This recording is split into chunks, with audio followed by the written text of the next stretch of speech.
Bismillaahi Raxmaani Raxiim.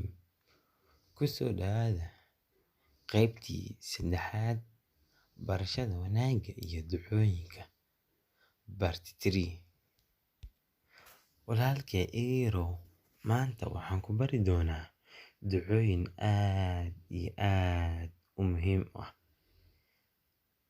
Walaal, waan ogolahay walaalkay iga weyn.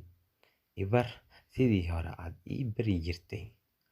Waayahay walaal, waxaan ku bari doonaa ducooyin aad iyo aad u muhiim ah.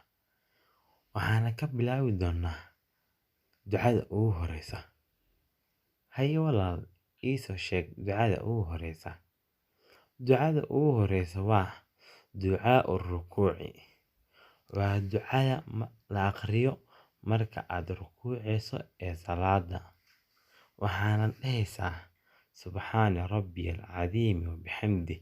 Subxaana Rabbiyal Cadiim wa bixamdih. Subxaana Rabbiyal Cadiim wa bixamdih.